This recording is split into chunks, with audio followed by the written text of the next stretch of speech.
Welkom bij De Verdieping, de podcast van het Herdenkingscomité Slavernijverleden.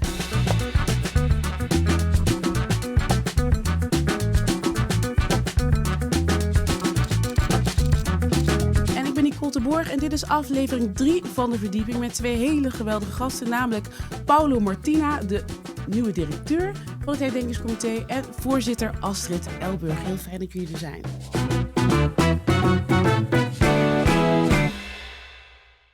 Mijn naam is Nicole de Borg en deze keer gaan we een nieuwe directeur leren kennen van het Herdenkingscomité Slavernijverleden. En zoals altijd is Astrid Elburg er ook bij, voorzitter van het Herdenkingscomité. En welkom ook Paulo Martina, nieuwe directeur van het Herdenkingscomité. Welkom allebei. Paulo, 1 mei ben je aangetreden. Klopt, ja. Hoe waren die eerste weken? Zwaar. Ja, ik moest natuurlijk heel veel leren. Ik kom uit een andere sector, ik kom uit de cultuursector. En dat is, er zijn natuurlijk wel overeenkomsten, maar dit was wel flink aanpoten. Je zegt zelfs aanpoten, dat klinkt heel zwaar. Nou ja, kijk, weet je, het is natuurlijk wel iets wat intrinsiek gemotiveerd is, maar dat wil nog niet zeggen dat je er veel kennis over hebt. Hè? Dus je moet je wel heel erg inlezen, zeker in het begin. En al die verschillende partijen, heel veel nieuwe mensen leren kennen. Ook weten waar ze voor werken, hoe lang ze er werken, wat voor geschiedenis zo'n organisatie heeft. Dus het is nogal veel, ja, dat klopt. Ja. En je zei het net al, directeur-bestuurder van de Musea Zutphen. Een hele andere wereld. Volgens mij heb je ruim 30 jaar ervaring in de culturele sector. Ja. Nu zijn er misschien mensen die denken van, herdenkingscomité, museum, hoe rijmt dat met elkaar? Ja, what the hell is What the hell, ja. What the hell. Ja, ik denk dat het meer te maken heeft met het feit dat inderdaad het met mijn eigen achtergrond te maken heeft. En het feit dat ik ook in de museumwereld mensen altijd met elkaar heb verbonden. Samenwerkingen kwamen tot stand die tot dan toe niet tot stand waren gekomen. Mensen die ik heb leren kennen, netwerken opbouwen, vriendschappen. Dus dat zijn kwaliteiten die je door de jaren heen in jezelf herkent. En die je op elk gebied eigenlijk kan toepassen. Wacht, dus je bent een soort verbinder, zo zie je. Ik ben een verbinder. Mensen bij elkaar brengen. Ja. Astrid, een verbinder, is dat wat... want jij was voorzitter van de selectiecomité, van de sollicitatiecommissie. Was dat wat jullie zochten? Een verbinder? We zochten natuurlijk mensen die een bepaalde bevlogenheid hebben op dit domein. Dat is 1. Kennis en ervaring. Ja, we moeten samen... Domein, dat klinkt weer heel ver weg. Slavernijverleden, toch? Voor het slavernijverleden. Ja, precies. Ja. Maar het gaat ook over gezamenlijke geschiedenissen en dergelijke. Hè? Dus dat is een totaalpakket. Ja. Mensen die een bepaalde intrinsieke motivatie hebben, dat is 1. 2, het is natuurlijk fantastisch als er iemand is die boven de partijen kan staan. En die ook kan aansturen als directeur. En verschillende, laten we toch eens zeggen, stichtingen, organisaties bij elkaar kan brengen. Dus in dat opzicht een verbinder. Maar verbinden alleen is niet genoeg. Je moet ook een fixer zijn. Ik hou meer van dat woord. Iemand die dingen oplost. Een oplosser? Ja. Moet de voorzitter dat ook zijn, een oplosser? Op zijn minst goed kunnen kijken in de verte. Of er scenario's zijn waar langs je oplossingen kan bedenken. Dat moet de voorzitter kunnen. Dus allebei hebben we hier twee oplossers zitten eigenlijk. Ja. Dus. Paulo, even weer naar jou. Waarom dacht je van, ik laat Zutphen achter me? Volgens mij was je nog niet klaar. Of was je klaar daar? Nee, zeker niet. Waarom dacht je dan toch, ik wil deze functie hebben? De nieuwe directeur worden? Het eerlijke antwoord is dat mijn vrouw de vacature onder mijn neus schoof. En zei, dit moet je goed lezen, want dit ben jij. Wauw. Ja. Wat is dat voor vrouw? Ja, een fantastische vrouw. Ja. En dat had ze heel goed gezien. Want er was geen weg meer terug. Nee. Hoe meer? Want ik heb het aan Astrid ook gevraagd in de eerste aflevering. En toen zei van bij haar was het natuurlijk anders. Hè. Je werd gelijk gevraagd. Maar zij moest echt even nadenken. En een moment van stilte nemen. Om erachter te komen van, ga ik dit doen? Want het is een verantwoordelijkheid. Ja. Wat heb jij gedaan om echt tot dat besluit te komen? Ik weet dat je gelijk enthousiast was, maar het is niet natuurlijk. Nee, maar soms moet je er ergens ook een beetje naïef instappen. En dat had ik. Ik had een positieve naïviteit. en dat is maar goed ook. Want soms moet je ook niet precies weten wat er allemaal op je af gaat komen. En gewoon dingen laten komen en dan zie je wel. Maar En je dat, zegt, ik had een soort naïviteit. Wat bedoel je dan? Nou ja, goed, dit is natuurlijk geen licht dossier. Hè, dit is een zwaar verleden wat op ons drukt. En omdat het zo persoonlijk is, ik dacht, nou, dat kan ik heel goed van elkaar scheiden. Hè. Ik ben zo'n ervaren bestuurder, directeur, dus dat doe ik zo. Wat kon Maar- je goed van elkaar scheiden? Wat Nou, dacht je? dat het persoonlijk is. Dat verhaal dat het persoonlijk is. En tegelijkertijd ook die professionele afstand kunnen bewaren.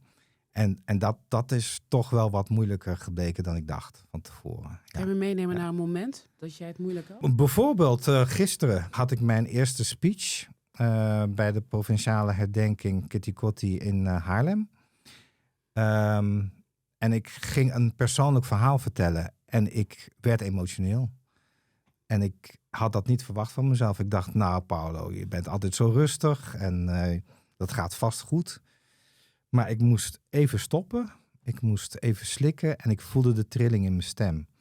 Dus ja, dat was wel even moeilijk. Ja. Maar dat mag het toch zijn? Dat mag er zijn, maar het moet niet ten koste gaan van wat je wil zeggen. En dat merk ik vaak bij mensen die dan heel emotioneel worden. Dat iedereen gaat letten op die emotie en niet meer op het verhaal wat je wil vertellen. Ja, maar tegelijkertijd, vanuit de emotie gaan mensen hun oren ook wel open naar de informatie die je misschien over wil brengen, toch? Ja, wat ik later te horen heb gekregen in ieder geval is dat mijn verhaal een aantal mensen had geraakt.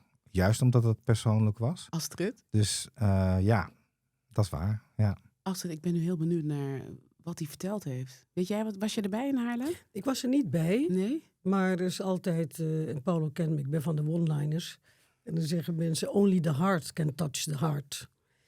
En het is zo, als je spreekt vanuit je hart, dan ontkom je er niet altijd aan dat je soms geëmotioneerd raakt. En het mooie daarvan is, van dat effect, is dat het mensen raakt. Als je een verhaal vertelt uit je hoofd en het mooi opsomt, dan is het prachtig, clean, rationeel. Maar op het moment dat je je verbindt met jezelf van binnen, dan merk je dat er iets gebeurt in de zaal. En dat wil je zelf niet. Nee. Maar het is nee. wel mooi wat er gebeurt. Ja. Je voelt ook vaak, als je dat doet, als dat gebeurt, voel je ook dat de zaal heel erg stil wordt. Wanneer heb jij dat gehad? Ik heb het ooit gehad. De eerste keer toen dit me overkwam, hield ik een keer een speech of zo in de kunsthal in Rotterdam. En er gebeurde toen iets en het was alsof het windstil werd. Ik was iets aan het vertellen en het was ook persoonlijk. Het was eerst rationeel en toen ging de persoonlijke kant op. En het was alsof de wind ging liggen. Heel erg. Ik vond het betoverend. Wat dacht je? Wauw. Dus Maar terwijl ik sprak, Paulo zei van, ik wil gewoon eigenlijk, ik moet even slikken. Wat gebeurde met jou fysiek? ik raakte niet geëmotioneerd, dat was het. Maar ik voelde wel die emotie. En ik was compleet, hoe zeg je dat, in het moment. Dat was een soort van in het moment. En ik voelde me een soort van opgetild. Beetje gedragen. En ik zal dat moment nooit meer vergeten. En daarom kan ik het zo weer tevoorschijn halen. Omdat ik dacht, jeetje, dit is dus wat er gebeurt. Wat was dat voor persoonlijks wat je aan het vertellen was? Ik weet het niet meer. Het Weet is je niet meer? zeker 12 jaar geleden. In de kunsthal in Is het zo Rotterdam. lang geleden dat je zoiets hebt meegemaakt, Astrid? Ja, ja. Je bent niet meer als voorzitter Nou- dat je emotioneel bent geraakt. Nee, want het interessante is, ondertussen ben ik heel goed getraind, dat ik weet ook hoe ik de geëmotioneerdheid eruit moet halen, zonder dat ik de emotie verlies. Dus ik kan de emotie erin brengen, maar geëmotioneerd raken, dat kan je als je daar dus op verdacht bent dat het kan gebeuren, kan je hem tegengaan. Maar soms ben je er niet op verdacht en dan Nee. overkomt het je. Maar waarom wil je dat tegenhouden? Heb je niet zo dat idee in deze samenleving en ook met zo'n onderwerp, wat nog steeds in ons zit, wat nog steeds doorwerkt, is het dan ook niet belangrijk dat mensen soms die emotie zien?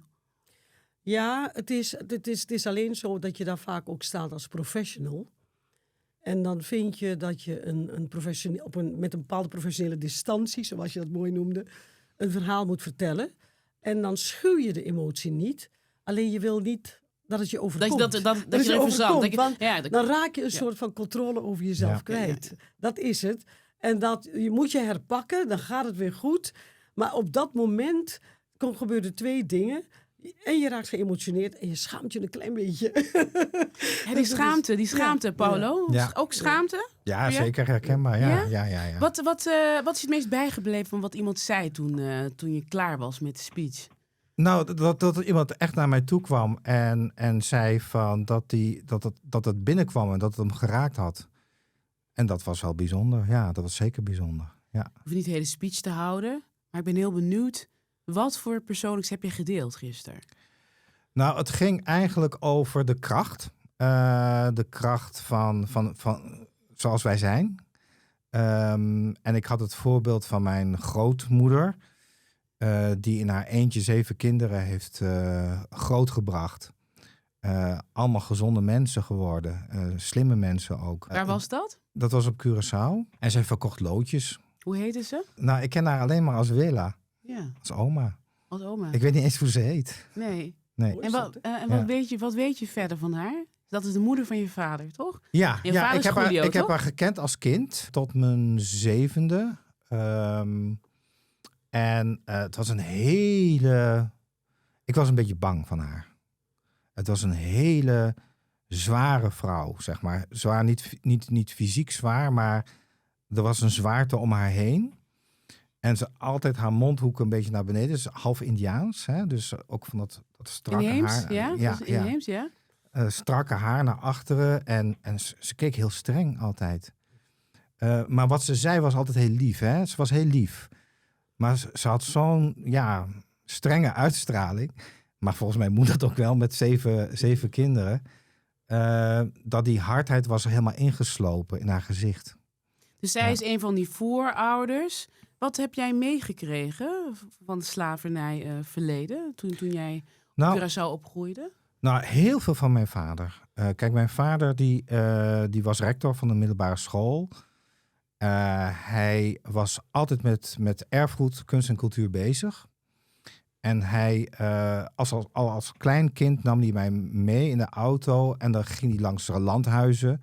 Of van die knoekelhuisjes, kleine huisjes. Om te kijken wat de mensen nog hadden aan interieur. En hij heeft op een gegeven moment ook het halve interieur opgekocht van een landhuizenrif. En daar wonen ze nog steeds tussen. Dus hij zei ook altijd tegen mij van ik snap wel waarom de mensen dit willen vernietigen. Want het is het kwaad wat hier allemaal gebeurde. Ja, dat moet je even uitleggen. Ja. Die landhuizen, daar Ja. gebeurde heel veel, heel naar verleden, veel Ja. trauma. Ja, En veel mensen dachten, vooral wie het nog steeds zo is, van nee, laten we die landhuizen vernietigen. Ja. Hè? ja, het is, je kan het vergelijken met concentratiekampen. Dus die wil je ook vernietigen. Maar het is wel goed dat Auschwitz toch bewaard is gebleven. Want daardoor, dat was wel een getuige van wat er toen is gebeurd. En datzelfde geldt voor de landhuizen natuurlijk. Dus- Het is, Ik wil zo nog meer over Curaçao weten, waar je pas bent geweest. Maar Astrid, als ik naar jou ga, hij vertelt net over een voormoeder. Heb jij ook een voormoeder of een voorouder van wie jij meer hebt geleerd over slavernij? Of misschien van je vader of van je moeder? Nou, bij mij was de situatie anders. Ik kom uit een heel arm gezin. En ik vind het ook belangrijk om te zeggen. In materiële zin, hè? Bedoel je? In materiële Ja. zin, Ja. vooral dat. Ik had een moeder die niet opgeleid was, bijvoorbeeld. Wat overigens achteraf helemaal niet zo erg was. Het is allemaal heel gek dat mensen denken dat je minder mens bent. Maar we hadden ook een oma. En ik herinner me dat wij bijvoorbeeld met Kitty Kotti altijd naar het Oranjeplein en met een hele buurt. Het was een soort van buurtgedoe. En dan ging iedereen er naartoe en mensen doften zich mooi op. Dus dat heb ik meegekregen. Hè? Dus het hele jaar door werd er niet per se over slavernij gesproken. Alleen op dat moment, als 1 juli eraan kwam, dan maakte iedereen zich op en dan werden de jurken genaaid en dan ging je er naartoe. En het was eigenlijk altijd wel een vrolijke bedoeling. Dus die zwaarte De zwaarte van de slavernij, daar werd wel eens over gepraat, maar ik herinner me niet een enorme zwaarte van slavernij. Meer het koloniaal. Je bent opgegroeid in de kolonie. Dat In de is je kolonie, bijgebleven. ja, daar ben ik, dat is me bijgebleven. Maar het diepe verdriet van de slavernij, de zwaarte, daar werd wel over gepraat, maar het was een soort van, het was aanwezig en daar sprak je over. Maar dan ging het weer over, dan was het in juli en dan was het feest en dan ging je door verder. Maar het kan ook een verhaal van kracht zijn. Hè? Dus het kan ook een verhaal van kracht zijn van je voorouders die zich verzet hebben. Dus is er iets wat je over een voorouder hebt geleerd thuis? Of helemaal niet? Nou, wat ik heb geleerd, en dat heb ik het vorig jaar in mijn speech gezegd, en dat is pas met de kennis van nu. Wat ik heb gezien, is dat je hard moet werken. Dat is 1. Dan roept iedereen, ja, maar dat doe ik ook. Maar wat ik heb gezien, is dat je harder moet werken. Dus hard werken, harder werken, toewijding. Omdat alles wat je doet, dat ligt onder een vergrootglas. Want als je een arm kind bent, dan wordt voortdurend de maat genomen. En het laatste was dignity, waardigheid. Hoe voeden deze moeders, hoe voeden ze hun kinderen op? Met loodjes verkopen, 7 kinderen. En God zeg, als wij er met de kennis van nu naar kijken, dan moet je ook een bepaald soort waardigheid hebben om dat te leven. Dus niet dat je aan die kinderen hun oren zeurt over waardigheid. Ze moeten het zien dat je dat doet om gezonde, slimme kinderen voort te brengen. Ja, want dat moet waarneembaar zijn. Hoe denken jullie daarover? Want soms hoor je ook mensen zeggen van, ja, waarom moeten we het hebben? Hè, ik heb het over zwarte mensen van kleur. Die zeggen van, waarom moeten we tegen die kinderen de hele tijd hebben over het slavernijverleden? Dat ze constant dat beeld van trauma voor zich zien. Hoe reageren jullie daarop als mensen dat zeggen? De vraag is aan mij? Ja, allebei. Ik denk dat je beide verhalen moet vertellen. Ik denk dat het ene verhaal niet zonder het andere kan. Dus het verdriet, en in Suriname is het een prachtig woord, katibo. Dus dat lijden. En dan vervolgens, het is bijna bijbels. En ik zeg het nogmaals, ik ben niet religieus. Heb je al heel vaak gezegd. Nee, maar ik zeg het want omdat maar mensen... spiritueel, toch? Ja, omdat mensen niet moeten denken dat ik het daar vandaan heb. Dit is wat ik gezien heb. Dus dat lijden en dan vervolgens veerkracht ontwikkelen. Waardigheid ontwikkelen. Hoe zeg je? Dat is iets wat veel levendiger zich afspeelt, voor je ogen afspeelt. En het lijden, daar kun je het over hebben. En daar moet je het ook over hebben. Maar ik kan me voorstellen dat het voor kinderen ook een boodschap is dat wat ze ook overkomt. Wat ze ook overkomt. We leven op aarde. Het zal niet makkelijk zijn. Maar je kan verder komen. Je kan jezelf helpen. Paulo, kijken naar anderen die het ook kunnen. Dus die 2 verhalen naast elkaar, waardoor je het ene niet verzwijgt, moet verteld worden. En het andere is, maar zo kan het ook. Hoe zie jij dat, Paulo? Dus als het gaat om... Ja, ik ben het er mee eens. En ik denk ook dat het wel belangrijk is dat de verhalen worden verteld. Want op school leer je het niet. Nog steeds niet. Af en toe in de marge wordt het heel snel iets over gezegd. En dan snel weer verder. Maar ik denk dat zeker dat het heel belangrijk is dat die verhalen worden verteld. En blijvend worden verteld. Ook voor de toekomst. En tegelijkertijd inderdaad de zwaarte daarvan.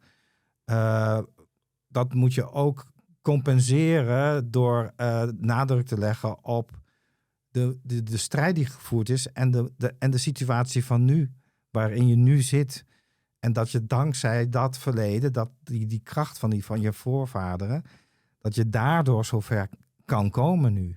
En dat je veel meer vrijheid en veel meer mogelijkheden hebt. Ik wil er ook iets aan toevoegen. Hè? Dus dat is wel heel leuk. Dat klopt, hè, dat je veel meer mogelijkheden hebt. Maar onze kinderen ervaren ook dat hun afkomst en hun huidskleur consequenties heeft. De doorwerking, hè? Het rest is niet alleen de doorwerking, maar hoe onze structuren. Als we het hebben over doorwerking, dan praten we heel vaak over de doorwerking in termen van trauma. Maar ik wil graag aandacht vragen over de manier waarop die systemen doorwerken. Dus de doorwerking zit ook in de systemen die in principe aan de basis niet echt veranderd zijn. Wat bedoel je? Kan je een voorbeeld geven? Toeslagenaffaire, alledaags racisme, onderadvisering, onderwaardering.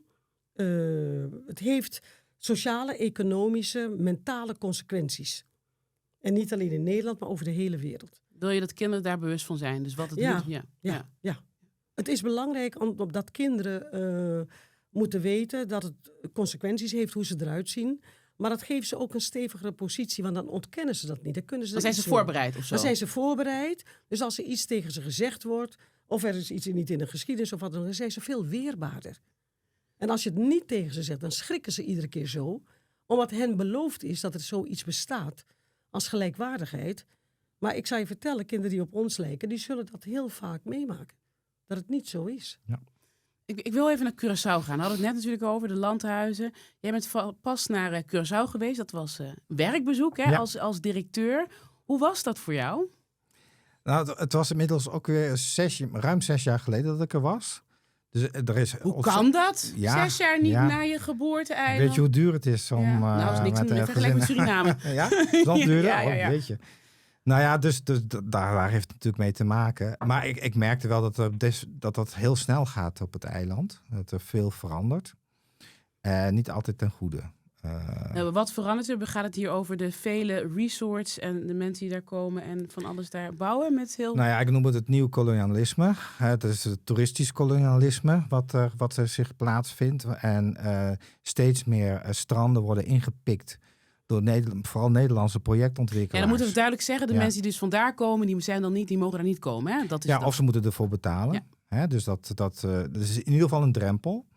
Terwijl het altijd zo is geweest op Curaçao dat er een basisrecht was voor de bewoners. Dat je mag altijd naar elk strand toe. Maar hoe kan dat dan, dat toegelaten wordt? Hoe kan dat? Dat heeft natuurlijk te maken met de politiek. En de politieke situatie op het eiland is het nu helaas zo dat toerisme heel erg wordt gestimuleerd.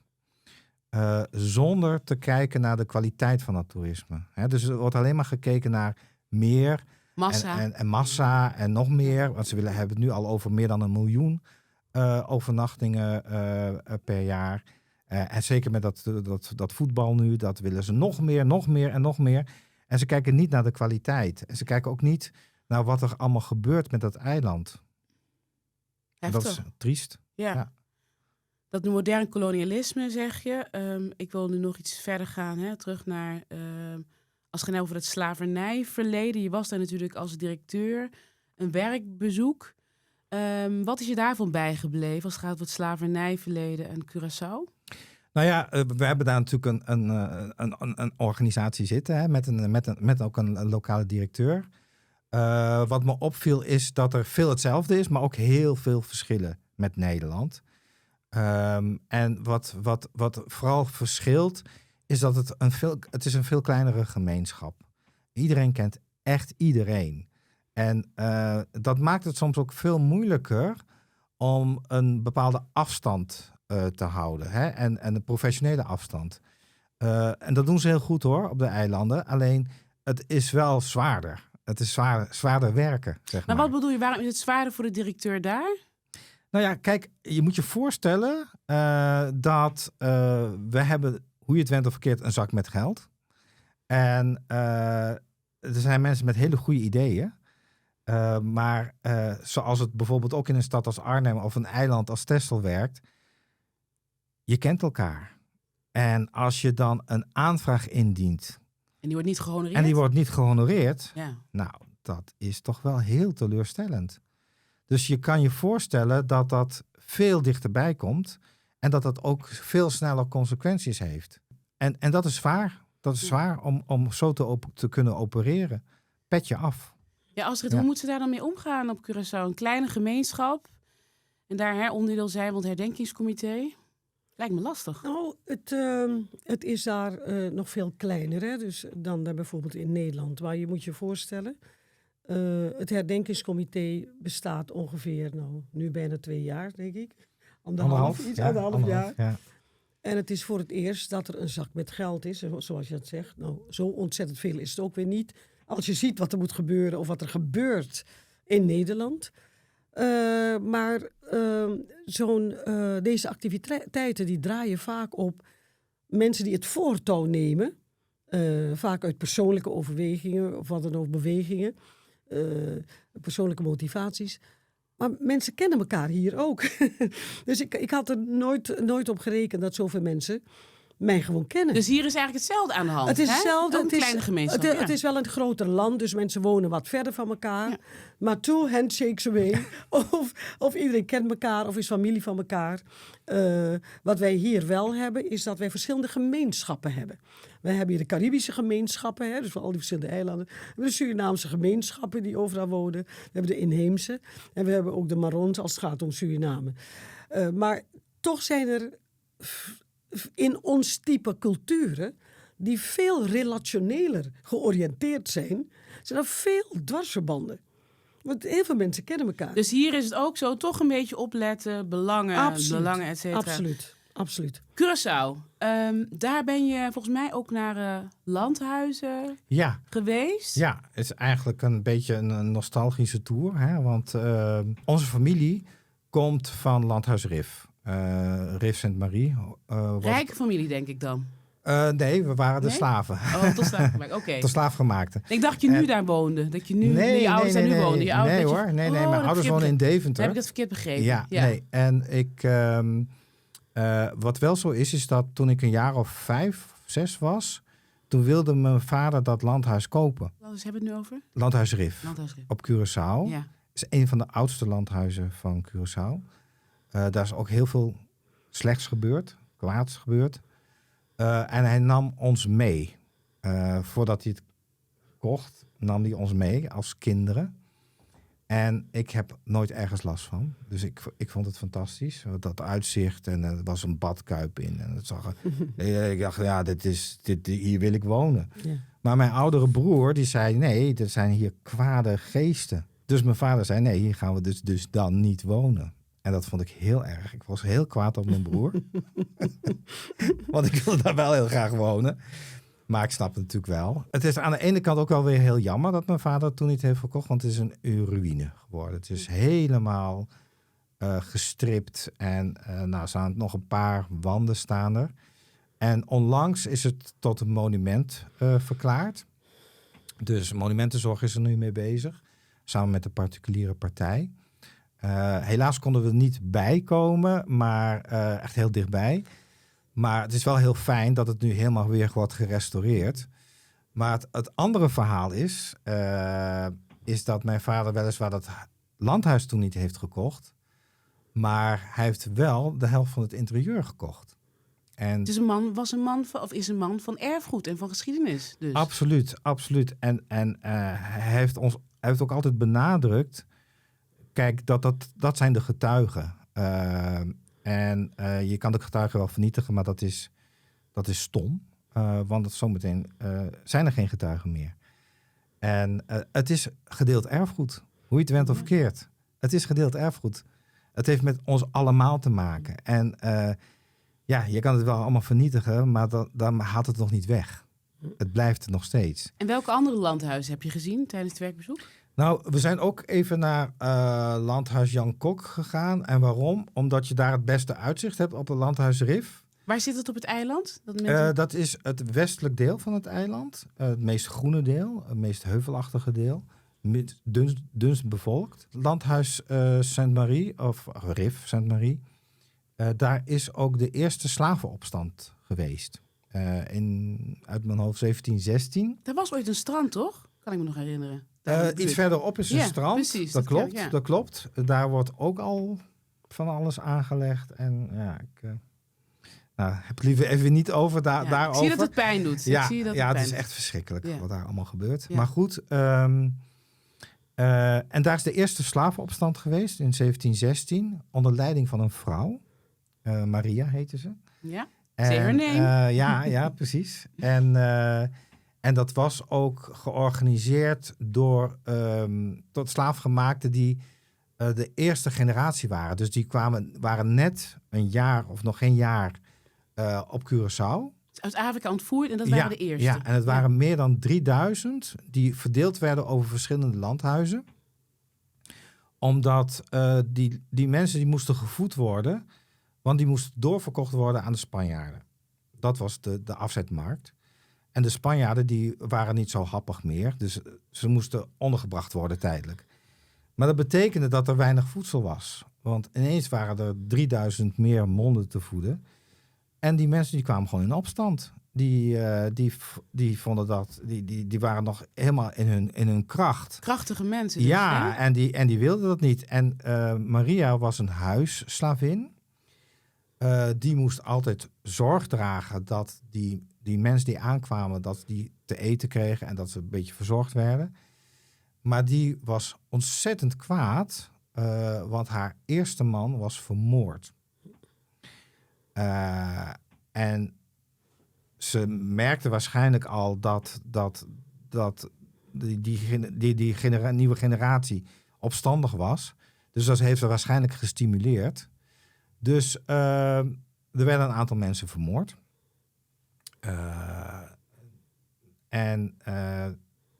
Dat ging heel snel rond. Er waren 80 tot slaafgemaakten die in opstand kwamen. En de 10 daarvan die werden vermoord. En zij werd uiteindelijk in brand gestoken. En haar as werd in de zee gegooid. Merk je dat nog op het landhuis? Nou, ik merk De geschiedenis? Ja? Ik heb daar Ja. vreemd genoeg. Net als het jongetje van toen. Ja. Met zijn vader. Broer wel, jij Ja, niet. Ja. Ja. Ik vind het wel belangrijk, hè, de verhalen. En ik snap dat andere mensen dat wel voelen. Maar ik heb dat niet. Ik zie alleen ik zie bewijsstukken. Ik zie die geschiedenis. En ik zie ook, ja, hoe gek het ook klinkt, ik zie ook de schoonheid van zo'n landhuis. Begrijp je dat? De visie die Paulo heeft? Van zo'n... Ja, ik kan me daar wat van voorstellen. Ik zit ergens ook bij een kasteel. En dan zie ik ook de schoonheid daarvan. Jeetje, wat konden ze bouwen. In 1200 zoveel. Mhm. Maar tegelijkertijd denk ik zou in die tijd geen vrouw geweest willen zijn in deze omgeving. En zeker geen zwarte vrouw.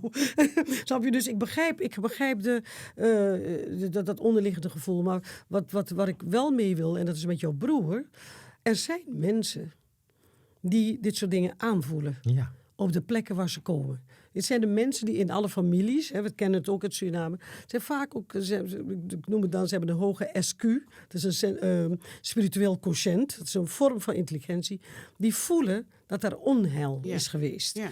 En dat zijn ook vaak de shamanen van families of van in culturen. Dus het bestaat echt. Dus wat jouw broer voelde, dat klopt ook. En ik heb er een beetje van, als ik op dit soort plekken ben, dan krijg ik een soort van buikpijn. Het is niet pluisachtig gevoel. Ja. En het is onbestemd, je kunt het niet thuis. Maar ik wil niet zeggen dat ik een sjamaan ben. Er zijn echt mensen die het echt goed kunnen. Maar ik weet dat dit bestaat. Er zijn meer mensen die dat voelen. Even, hè, want we gaan natuurlijk straks ook naar 1 juli. We hebben hier iemand, hè, Curaçaose roots, Surinaamse roots. Je hoort heel vaak de klachten ook van, hè, 1 juli is heel erg een Surinaams ding. Hè? Er zit een soort spanningsveld. Hoe gaan jullie daar verandering in brengen? Dat iedereen zich gehoord en gekend voelt. Hoe doen jullie dat? Nou, we komen van hetzelfde schip, zeg ik dan. We zijn dezelfde mensen. Het is volkomen idioot dat daar zo'n verschil in wordt gemaakt. We zijn hetzelfde volk. Dus het is... Tuurlijk zijn er verschillende gemeenschappen, maar we hebben datzelfde verhaal. En we hebben dezelfde geschiedenis. En trouwens, mijn grootvader was Surinaams. Dus bij mij zit er van alles in. Dus wat dat betreft heb ik daar ook helemaal geen last van. Maar kijk, weet je, ik snap wel dat als een bepaalde groep voor iets heeft gestreden... en dat fenomeen zie je altijd... dan denken ze ook, het is van ons. Want wij hebben die strijd gestreden. Wat bedoel je nu eigenlijk? Nou ja, het is bekend natuurlijk dat het monument er is, vooral door de Surinaamse gemeenschap. Oh, de grassroots, hè? Ja. Ja. En nou wordt wel eens de Caribische gemeenschap verweten dat ze meedijnen op alle verworvenheden die de Surinaamse gemeenschap heeft voorbereid eigenlijk. Maar ja, goed. Ja, maar ik snap ook dat mensen uit het Caribisch deel van het Koninkrijk, denk Curaçao, Saba, Afghanen, die denken van, ik wil ook mezelf terugzien. Of ik wil ook dat Natuurlijk. En dan komt dit verhaal. Ik wil een lans breken voor Ninsee. Ja, dus al die Surinaamse grassroots, die overigens de Surinamers die veel groter in aantallen zijn. Dat heeft er ook mee te maken.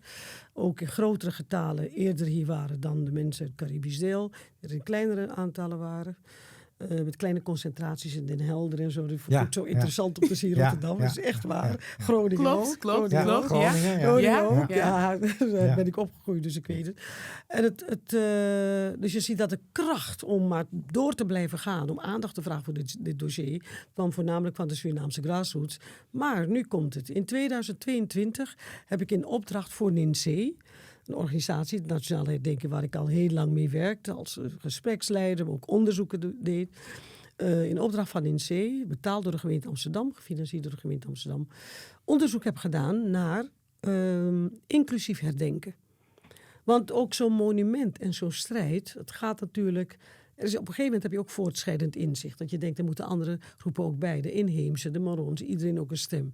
En ik heb zo'n 50 verschillende organisaties mogen spreken in binnen- en buitenland. Intellectuelen, maatschappelijke middenveld, maar ook grassroots-organisaties en van die verschillende gemeenschappen, zeg ik heel nadrukkelijk. Maar ook instituten, academische instituten, KNW, maar ook maar wat wil je zeggen over archieven. Ninsee? Dat wilde ik zeggen. Nee, maar Ninsee heeft dat ook. Hè. Dus op verzoek van Ninsee, doe een groot en breed onderzoek. Dus we hebben het zo breed mogelijk gemaakt. En daarom noem ik al die verschillende partijen, omdat Ninsee als kenniscentrum die kennis ook nodig had. En ik heb samen met Freek Orsel dat onderzoek gedaan, waarbij in ieder geval toen al gedacht is, we moeten inclusief herdenken. En zeker, het ontstond al, we zagen de inheemse al langskomen in het voorprogramma enzovoorts. En daarna, wat we nu hebben, is dat wij een zeer inclusieve, hoe zeg je dat, representatie hebben van alle verschillende groepen. En dat is gekomen ook door die behoefte. Dus het herdenkingscomité, die organiseert het nu, doet het goed dan, inclusief? We doen het goed. We doen het goed. Het is een erfenis die wij natuurlijk als instituut er bovenop. Het is ook een erfenis die we hebben overgenomen van Ninsee. Ja. En als je ook kijkt naar de lokale herdenkingen die we ook hebben over het hele land, waar het soms een focus is op een Surinaamse groep, soms een focus op de Caribische groep. Er zijn zelfs plekken waar ook Kaapverdianen bij komen. Er zijn ook inheemse groepen die hun eigen dingen doen, Marongroepen. Dus de erfenis van Ninsee is redelijk breed en we zijn daar heel blij mee. En waar liggen de uitdagingen dan? Waar liggen de uitdagingen voor het herdenkingscomité? De uitdagingen liggen vooral in het smeden van eenheid en verscheidenheid. Dus toch weer datzelfde verhaal dan? Ja. En proberen te denken van, weet je, het is een mozaïek. En samen maak je daar een prachtig mozaïek van, maar elk stukje is heel erg hard nodig. En die heeft zijn eigen kleur en eigen geschiedenis en eigen manier van denken. En dat mag. En dat moet ook mogen. En de een is niet belangrijker dan de ander. De een is misschien met meer mensen dan de ander. Maar dat wil niet zeggen dat ze belangrijker zijn. Ze zijn allemaal even belangrijk. En dat is in de kern inclusief zijn. Dat je iedereen op eigen waarde waardeert ook. En niet een hiërarchie gaat aanbrengen daarin. Want zodra je dat gaat doen, dan gaat het helemaal mis. En dat blijft de grootste uitdaging, denk ik. Wij zijn een instituut. Wij staan boven de partijen. En wij moeten zorgen dat er eenheid komt in die verscheidenheid. En het is zelf zo erg, in ieder geval bij mij. Ik denk, we hoeven het niet altijd eens te zijn met elkaar. Want we hebben verschillende focusgebieden. Dus verschillende narratieven. Maar jij zegt heel vaak schouder aan schouder. Ja, daarom. Dus ik zeg, we kunnen wel solidair zijn vanwege het gegeven dat er overal, de beweegreden om dit neer te zetten, is wel leed. En dat is wat we gezamenlijk hebben. Maar ook die gezamenlijke geschiedenis samen met de brede samenleving. En dus die solidariteit vind ik heel belangrijk. En ook kunnen accepteren dat mensen soms andere accenten leggen dan wat we gewend waren. Want het zijn geen statische bewegingen. Soms komen er dingen bij. Een van de dingen die we nu ook heel nadrukkelijk doen, is ook niet alleen de voorouders eren, maar ook de voorgangers De benoemen. voorgangers weer? Oké? Ja. Nee, want het is heel Ja. belangrijk, omdat dat wringt daar ook. Van wij waren het eerst, wij hebben het opgezet. Dan denk ik, ja, dat klopt ook gewoon. Dus die voorgangers noemen. Maar vervolgens ook kijken naar volgende generaties die eraan zitten komen. Ze nu al, als je het hebt over schouder aan schouder, ons thema van dit jaar. Dat we nu al zeggen, ja jongens, maar al willen we het verduurzamen en willen we die beweging in beweging houden, dan is het ook belangrijk dat er mensen die al warm lopen langs de lijn, om in voetbaltermen te spreken, om die ook meteen aangehaakt te krijgen. Met hen in gesprek te gaan over wat zij zouden willen zien over bijvoorbeeld 20 jaar, waar we nu aan het bouwen zijn. Nu luistert er misschien iemand en denkt, ik heb hier een voorzitter en een directeur. Ja. Wat is nou precies de rolverdeling? Hè? Bij een directeur denk ik altijd een dagelijks beleid en zo. En voorzitter denk ik een visie. Waar houdt jouw rol op en waar begint die van Astrid, Paulo? Nou, Astrid is de baas. Oh. Nee hoor. Nee, ik ben natuurlijk de directeur van de werkorganisatie. Hè? Dus de dagelijkse leiding zit bij mij. Als je het hebt over de visie op de lange termijn, hebben we natuurlijk met een bestuur te maken en met de voorzitter. Maar ook de voorzitter moet rekening houden met de andere bestuursleden. Hè? Dus het is niet één iemand die alleen maar in charge is. Het is een organisatie die is opgebouwd uit verschillende onderdelen. Ja. En ik ben dan verantwoordelijk voor de hele werkorganisatie. Maar er is ook een directeur op de eilanden. Hè? Dus dat is dat. Waar je het net over had, hè? Ja, precies. Ja. Dus, en die heeft ook haar eigen organisatie daar. En natuurlijk hebben we heel veel contact met elkaar. En proberen Hoeveel contact hebben jullie elke dag? Met Astrid meerdere keren op een dag. Oh, wauw. Ja, en wie? Oh, ja. En zeker in de herdenkingsmaand in juni. Ja. Dan is het aanpoten. Ja, We hebben uitnodigingen over het hele land. Er zijn verschillende momenten van herdenken. Er zijn verschillende aandachtsgebieden. Er zijn lezingen. Ik kwam hier vandaag bij het opnemen van de podcast en ik kwam Anouk van Om de Hoek tegen. En die heeft op zondag een Kitty Kotti feest. Gewoon op een speelpleintje hier. En dat was erg interessant, omdat het ook plaatselijke. Ja. Dus gewoon in wijken zijn er dingen waar wij ook voor gevraagd worden. Ja. En dat betekent dat wat wij nu hebben afgesproken, bestaan 1,5 jaar. Dus jullie zijn echt een team eigenlijk, We zijn hè? echt een team. En we moeten de taken verdelen. Want heel vaak willen de mensen de voorzitter. Maar we zijn nu Paulo heel erg aan het positioneren. En soms ook de mensen van de organisatie, het managementteam. Zeg maar, ga jij dus een keertje naartoe? Daar moest je naar Haarlem waarschijnlijk. Moest je daar moest je naar Haarlem. Maar ik wil zeggen dat ik hierover zelfs gebeld heb met comité 4-5 mei. We hebben dezelfde status. En die hebben natuurlijk al tientallen jaren hebben ze het opgebouwd. En ze hebben hetzelfde soort organisatie, natuurlijk een heel ander doel. Oh, je belde ze op omdat je het wil niet opnieuw uit te vinden? Ja, tuurlijk. Ja. We zijn gemodelleerd, dat comité 4-5 mei. Ik sprak de directeur onlangs. Zei, hoe doen jullie dat? Gaat jullie directeur overal naartoe? Nee, zegt hij. Die zit vooral maar daarover gesproken, krijgen ze meer geld dan herdenkingscomité, of niet? We hebben het nooit uitgezocht, maar we gaan binnenkort eens kennis maken. Een hele goeie. Ja. Maar het zal me niet verbazen overigens. Bij ons hopen we dat het work in progress is. Maar we gaan binnenkort nog eens kennis met ze maken. Ja. Dus we gaan al dat soort dingen helemaal uitdiepen. Want Paulo is er eigenlijk pas vanaf mei dit jaar. Ja. Fulltime. Wat wilde je? Je belde ze op, 4-5 mei. Wat wilde je van ze leren? Hoe doen jullie dat? Gewoon letterlijk. Dus we hebben natuurlijk de inrichting van de organisatie. Maar als het gaat om de representatie van de organisatie in het land, hoe doen jullie dat? Maar ik heb daarover ook contact gehad met de Indische herdenking. Om te vragen hoe zij dat doen. Dus dan spreek ik met de voorzitter. En dan geven ze een idee hoe zij dat doen. Dan hoeven we niet natuurlijk hetzelfde te doen. Maar dan heb je een idee hoe hoe de herdenkingspraktijk eruit ziet bij andere organisaties. Dus we hoeven niet helemaal het wiel opnieuw uit te vinden. Nee.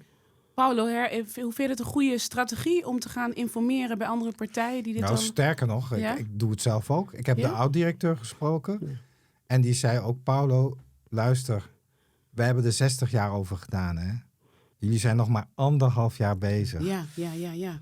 Geef jezelf ook even de tijd. Ja, dus jullie zijn ook een beetje streng voor jezelf dan eigenlijk. Ja. Vond zij wel. We zijn niet streng. We zijn juist heel open en flexibel. En we willen leren. Zo moet je zien. We zijn heel Ja, maar er erg wordt eigenlijk ook meegaand. gezegd van, hè, misschien wil je moet niet te bedoel gauw je iets dat? willen. Je moet niet gauw iets willen. Dus ja. dat het tijd kost om iets neer te zetten. Ja.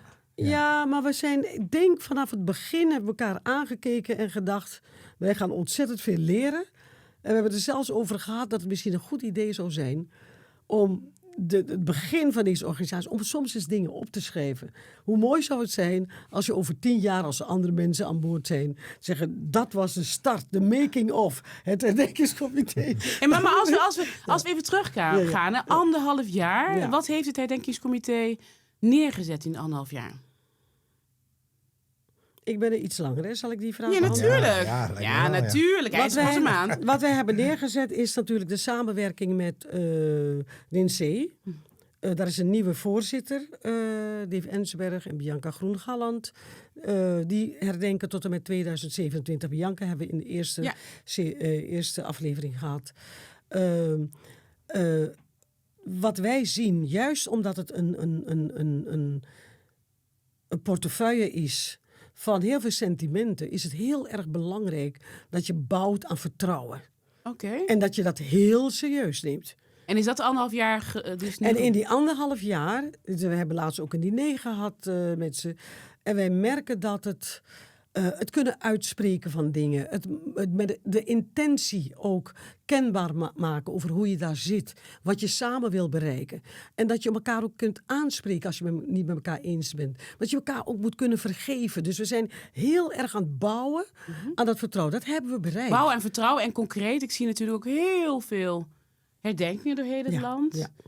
Programma's, wil ik zal straks op de website noemen. In heel het land Ja. zijn er allerlei. Dat is toch ook iets wat Ja, zeker. het comité Dat is heel concreet bereikt? Ja, Paulo. Ja, ik bedoel, als Je je... wrijft gelijk aan je hoofd. Ja, nou ja, als je ziet wat er allemaal voor projecten zijn opgezet. Hè, ik als relatief buitenstaander, hè, bedoel, het is er nou net een maand. Wat er allemaal gedaan is afgelopen jaar. Het is ongelooflijk veel. Noem eens iets wat echt, dat vind ik echt mooi om te lezen. Zowel op de eilanden, al die projecten die ze hebben gedaan met jongeren, met zelfbewustzijn, courage, met moed. Hier in Nederland, met al die verschillende comité's, een relatie opbouwen. Projecten die ook opgezet zijn om ze te stimuleren, om ze te professionaliseren. Al die lokale herdenkingscomité's. Om daar om die communicatie ook goed te houden. Hè? Dat is allemaal heel... Daar moet je zo'n gedreven iemand voor zijn om dat contact warm te houden. Die hele boel bij elkaar proberen te houden. Dat is ongelooflijk wat er allemaal is gebeurd. Dat echt petje af, hoor. En wat is de volgende fase? Nou, ik wil ook weer een lans breken voor onze medewerkers. We hebben een community medewerker, we hebben een communicatiemedewerker, we hebben iemand die het beleid goed vormgeeft, in de gaten houdt. Ondersteunende taken hebben we. Dus het team is belangrijk. Het team is ontzettend belangrijk, dus dat hebben we ook bereikt. Hè, het neerzetten van een team, allemaal mensen met een achtergrond van de nazaten, zowel Caribisch als Surinaams. En zo'n team smeden, juist als het zo makkelijk kan wringen. Dat hebben we neergezet, maar het is natuurlijk nog niet af. Dus jullie zijn aan het bouwen, je hebt een team neergezet, hoor ik. Absoluut. En activiteiten. Activiteiten en ook wat wij zien is, en daar kregen we onlangs van onze ambtelijk adviseur een compliment over. Wat wij ook doen is dat wij merken dat het niet altijd in de communicatie met allerlei verschillende groepen heel goed ging. En wat wij gedaan hebben, is dat wij ook heel strategisch sommige groepen ook benaderen. Dat wij met ze in gesprek willen. Is dat wat er beter kan dan? Daar zijn we al mee bezig, zijn we aan het bouwen. Dus niet wachten tot mensen aan ons toekomen, maar ook daar bouwen aan het gesprek met al die verschillende groepen die zich niet gehoord en gezien voelden. En het is soms zo ontzettend ontroerend dat mensen echt zoiets hebben van, ja, maar hier hadden we... Welke groep heb je het dan over? Wil je dat niet zeggen? Ik wil ze niet met Nee, namen dus dat- noemen, maar het zijn altijd kleine groepjes. Vooral vaak in de grassroots kant, soms in de inheemse kant, soms aan de Maroon kant. Waarvan we denken van, die moeten we in de gaten houden. Laten we ze uitnodigen, laten we met ze gaan praten. En dat gebeurt dus nu. Omdat het een organisatie is met een aantal goede mensen aan boord, kunnen we dit veel beter doen dan andere organisaties die deze mogelijkheid niet hadden. Astrid, jij hebt leiding gegeven op zoveel verschillende plekken. Ja. En je zei aan de andere aflevering dat het de eerste keer is dat je met een team werkt met allemaal mensen van kleur. Ja. Is dat, hoe is dat? Is dat noemenswaardig of niet? Ik zal je een beeld schetsen. De eerste vergaderingen die ik had. Kort beeld, hè? Want we Kort zijn beeld. Ja, de eerste vergaderingen die ik had, hadden we een interim directeur. Dus Erik Witteman, Jeroen Witteman, het was gemengd. En op een gegeven moment ontstond er een situatie dat we vergaderen vaak ook digitaal. En ik zag naar de cast. Ik zag die cast en ik dacht, jeetje, allemaal mensen van kleur. Dit is heel bijzonder. Dat ons dat mag overkomen in Nederland. Wat betekent dat voor jou? Heel veel. Dat betekent dat we moeten leren, want we zijn het niet gewend. Geen van ons is het gewend, behalve als je een vrijwillige organisatie hebt. Maar een instituut, wat we heel graag wilden, al die partijen wilden een instituut. Hoe bijzonder is dat? En dat je ziet dat de directeur, de beleidsmedewerker, de communicatiemedewerker, dat we allemaal dezelfde voorouders hadden, laten we het even zo noemen. Dat is heel bijzonder. Het is ook ontroerend. En dat betekent dat je jezelf moet uitvinden. Ja, want dat is anders. Anders in die zin, en dat heb ik ook meteen ingebracht, we moeten voor elkaar zorgen. Op elkaar letten. Ja, op elkaar letten. Culture of care, heel belangrijk. Want het is niet zomaar een dossier. Paulo, Zutphen, divers team gehad? En die andere plekken? Drachten bijvoorbeeld, Venlo? Daar heb je ook musea geleid? Nee. Nee. Dus hoe is dit dan? Weet je, je bent zo gewend dat je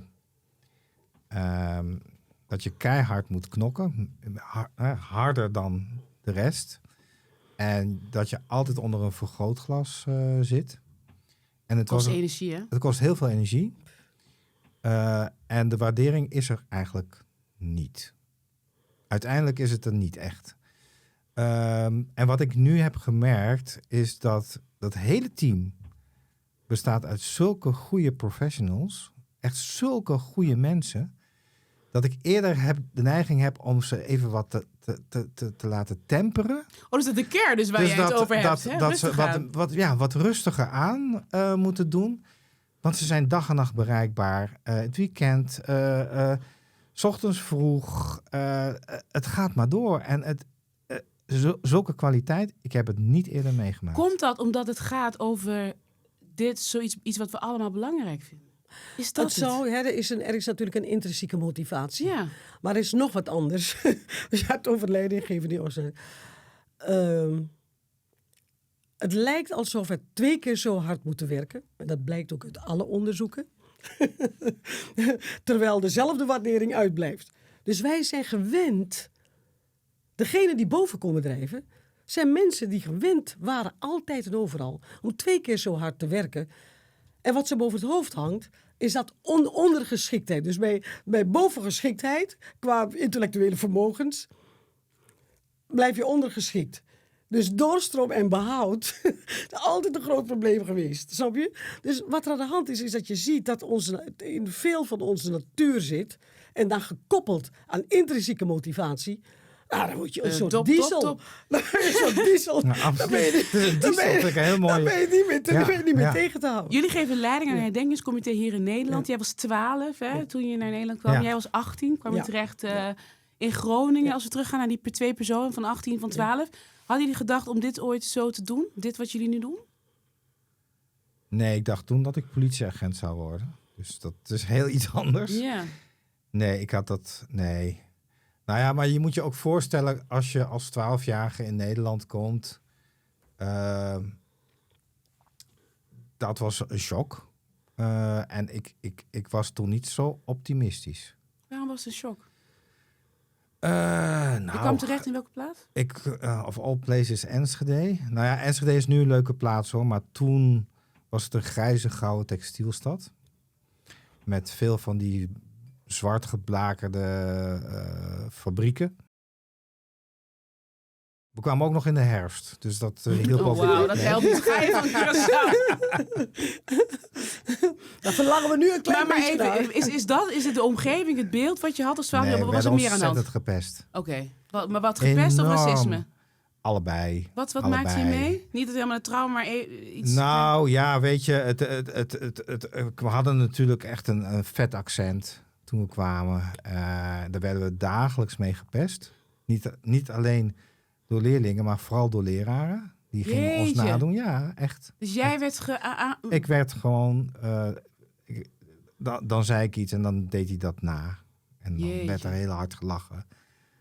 Dus dat soort dingen. En mijn broertje, mijn jongere broertje, had het nog veel zwaarder. Die werd ook fysiek, die werd aangevallen. Ze wilden hem in elkaar slaan. Jee. Ik moest er letterlijk vaak tussenkomen. Ik ben achter die rotblagen aangegaan. Ik heb ze echt een flinke klappen uitgedeeld in die tijd. En je werd eigenlijk gewoon niet geaccepteerd. Je werd gewoon niet geaccepteerd. En toch met dit wat jij hebt meegemaakt, ben je daarna kunstgeschiedenis gaan studeren, kunstacademie geweest, Ja. enorm carrière opgebouwd. Ja, maar het klinkt misschien gek, maar ik denk dat ik een jaar of 14 was, 13, 14, heb ik voor mezelf besloten, je moet het alleen doen. Niemand gaat jou helpen. Maar nu ben je niet meer alleen. Nee.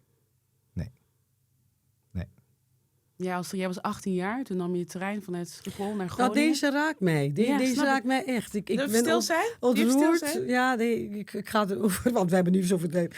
Deze raakt mij. Ik heb ooit op een moment... Want ik mocht natuurlijk niks worden. Hè. We waren arbeiderskinderen, woonden in de arbeidersbuurt in Groningen.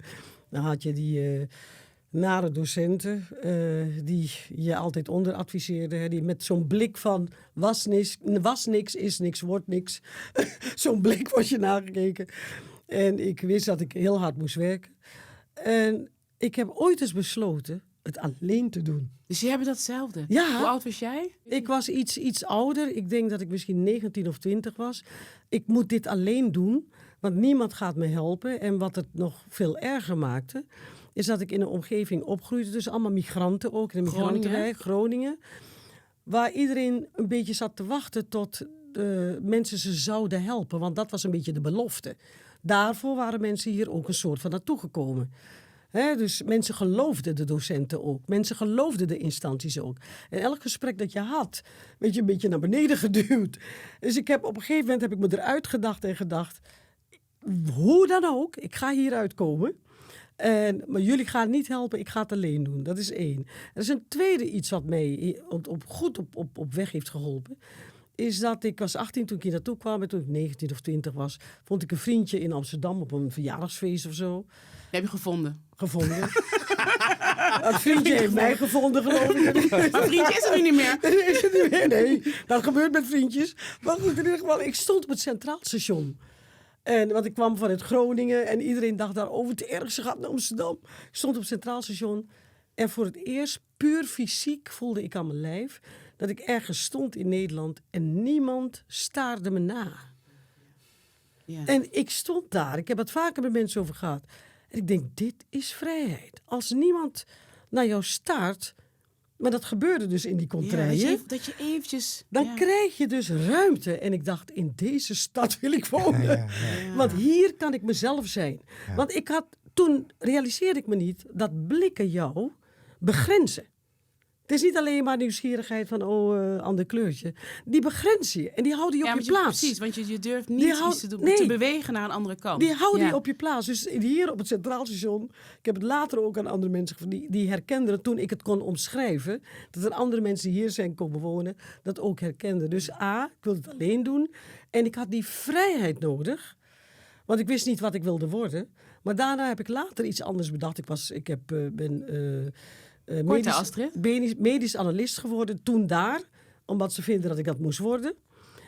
Toen ik hier kwam, toen dacht ik, als je niet weet wat je wil worden, kan je alles worden. Alles kan je worden, als je niet weet wat je wil worden. Dus zadelen die kinderen op, als ze 11 zijn, met dat ze iets moeten weten. Nee, je kan alles worden als je het niet van tevoren hebt vastgezet. Nou, 2 mensen die hebben gekozen, ik moet het alleen doen, nu doen jullie het samen. Als jullie volgend jaar, als we hier misschien weer zitten aan deze tafel, wat, als je kort zou moeten zeggen, wat heb je dan bereikt, Paulo? En jij ook straks, Astrid? Poeh. Kan iets kleins zijn. Ja, Dat kan ook iets zijn voor jezelf, een doel, maar gewoon iets. ik hoop dat we echt steeds meer naar een inclusieve herdenking gaan. Hè? Dus dat we meer groepen kunnen binden aan het herdenken. Maar dat is toch niet te doen? Er zijn zoveel. Maar goed. Nou ja, ik denk dat dat wel te doen is. Oké. Kijk, nogmaals, dat voorbeeld van het comité 4-5 mei. Die hebben ook gezegd van ja, er waren zoveel groepen. Het duurde ook allemaal heel erg lang. En het was elke keer weer, oh jee, hoe gaan we dit nou weer doen?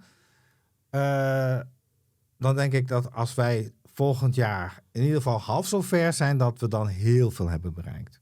Astrid, als ik hier over een jaar weer met jou zit, wat wil je dan bereikt hebben? Ik heb een hele diepe wens.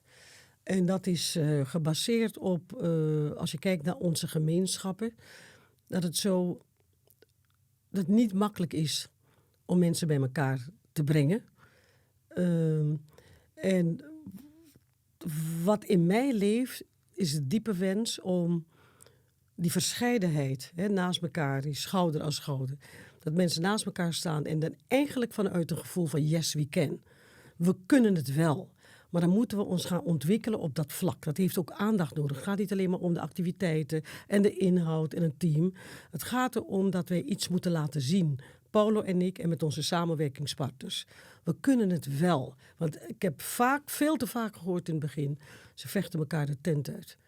En daar wil ik mezelf en samen met Paulo ons heel erg voor inzetten. En jullie Emancipation Day, Yes. Kitty Kotti. Ja. Wat hopen jullie? Wat hoop je, Paul?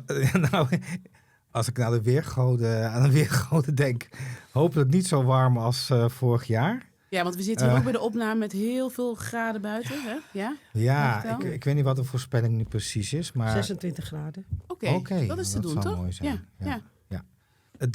Want er is een enorme puzzel achter de rug, hè, met de placering. Dat is elke keer een onderwerp. Ik hoop dat dat al voor de meeste mensen in ieder geval enige tevredenheid gaat komen. Astrid, wat hoop jij?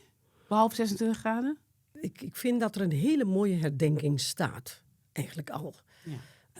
Media erbij en alles. Het is heel waardig. Er komen echt goede mensen. En als je luistert, kan ook via NOS te volgen. Daarom, Ja. snap je? Ik heb binnenkort zelfs bij Radio Klassiek 5 minuten een interviewtje. Heel goed. Het is leuk, hè? Ja, heel goed. Dus dat betekent dat wij iets hebben gedaan in de afgelopen jaren. Iets wat staat, wat waardig is. Wat ik hoop is dat we daar weer staan. Ook net zoals het vorig jaar. En dat het net zo succesvol is. En dat er verrassingen komen. Maar dat in ieder geval de basis blijft van wat er is. En we bouwen gewoon voort aan kleine verrassingjes hier en daar, verschuivingjes. Ja. Dat is wat ik hoop. Nou, als je luistert, je hebt het al gehoord net. Hè? Er is een nieuwe website waar alle herdenkingen, vieringen en culturele programma's rond de transatlantische slavernijverleden in heel Nederland, ook het Caribisch deel van het Koninkrijk, op te vinden is. En dan moet je gaan naar dus herdenken en vieren.org. Echt heel fijn om daar alles te zien. Dan sluiten we af. Ik hoop dat je nog een tip hebt, want vorige keer had je ook mooie tips. Verdiepingstip, Paulo. Als mensen zich iets meer willen verdiepen, bijvoorbeeld in de landhuizen, geschiedenis van Curaçao of iets heel anders. Beeldende kunst, ik weet niet. Waar gelieerd het koloniaal verleden. Wat moeten ze dan doen? Qua voorstelling of boek of iets anders? Verdiepingstip? Poeh, jeetje. Wat heb je pas gezien? Dat je dacht van, dit zouden meer mensen moeten zien. Nou ja, wat ik heel indrukwekkend vond, maar ja, dat was wel heel erg privé rondleiding. Ik weet niet of die dat vaker gaat doen met meerdere mensen. Maar ik heb een heel indrukwekkende rondleiding gekregen op Bonaire. Oké. En dat heeft me geraakt. En dat was gewoon heel bijzonder. Was het die pakken? Wat was het in Bonaire? Op Bonaire zijn we... ik moet het wel kort houden, denk ik. Hè? Maar op Bonaire ben ik rondgeleid door een van onze bestuursleden. Nolly Oliana. En die heeft mij ook laten zien de route die de tot slaafgemaakte moesten afleggen naar de salinja's, de zoutpannen. En hoe ze ervoor zorgden dat ze onderweg konden drinken. En dat is zo fantastisch. Je hebt daar het lak, hè, dus je hebt daar meren. Dat is met een beetje brak water, een beetje heel erg zoutig. En ze hebben dan heb je oud koraal. En dan iets verderop, misschien 50 meter verderop, hebben ze dan een vierkant gat gegraven, niet dieper dan dit. Maar dat was wel lager dan het niveau van het meer. Dus wat je krijgt is dat het water door het koraal sijpelt. Inventief. En naar die put, een hele ondiepe put komt. En dat water is drinkbaar. En dat bestaat nog steeds. Dus allemaal naar Bonaire voor de rondleiding. Ja, Prachtig eiland. Ja, zeker. Ontzield. Astrid, verdiepingstip. Je had natuurlijk vorige keer... Verdiepingstip. Nou, ik had een heleboel de vorige keer, maar ik wil aandacht vragen voor een paar hele leuke dingen. Ik weet dat er in Amsterdam Zuidoost een kinderherdenking is in een hoe zeg je dat, concertzaal van So Jazz. Van de Gracelia Hunsel in de Poort. Ja. Klopt. Wij zijn samen geweest naar Draden van het slavernijverleden.